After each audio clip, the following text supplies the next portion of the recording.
जैसे ही आग की लपटों ने मेरे छोटे लकड़ी के घर को अपनी चपेट में ले लिया, सीमा की चीखों के साथ मिश्रित कर्कश ध्वनि हवा में फैल गई। हम लड़खड़ाते हुए, खांसते हुए, नरक से बचने की कोशिश करते हुए बाहर निकले। अचानक रात में तेज आवाज गूंजने लगी और एक गहरी आवाज हवा में गूंजती हुई प्रतीत हुई। हूं हूं। हमारे आंगन के कोने में खड़ा भव्यपुर पेड़ गुनगुनाता हुआ प्रतीत होता था, मानो हमें बुला रहा हो। राम, क्या हो रहा है? क्या पेड़ बोल रहा है? सीमा की आवाज अविश्वास से कांप उठी और उसने मेरी बांह पकड़ ली। मैंने सिर हिलाया। विस्मय और कृतज्ञता मुझ में उमड़ पड़ी। पेड़ हमें आश्रय दे रहा है। जल्दी चलो उसके पास चलें।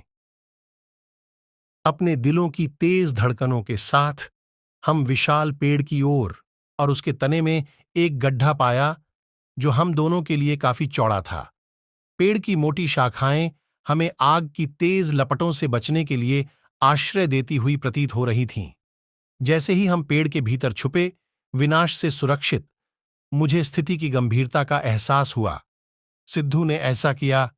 वह मेरी सफलता से ईर्ष्या कर रहा था और उसने हमारे घर में आग लगा दी। लेकिन देखो सीमा, हमारे सबसे अंधेरे क्षण में भी प्रकृति हमारी सहायता के लिए आई है। पेड़ वास्तव में हमारे मित्र हैं। सीमा ने सिर हिलाया। उसके चेहरे पर पसीने और कालिख के साथ आंसू भी मिल रहे थे। हमें यह संदेश फैलाना है राम। हमें दूसरों को अपने वनों के संरक्षण का महत्व समझाना चाहिए।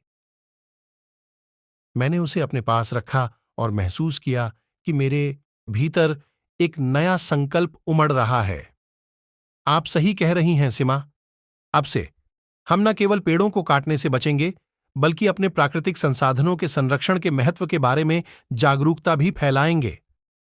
जैसे ही आग की लपटें शांत हुईं और भोर की पहली किरण जंगल से गुजरी, हम पेड़ से बाहर निकले।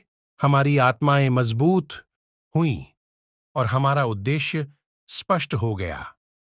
उस दिन से हमने सुंदरबन और उन सभी पेड़ों की सुरक्षा की वकालत करने के लिए खुद को समर्पित कर दिया, जिन्होंने हमें आश्रय दिया और बनाए रखा।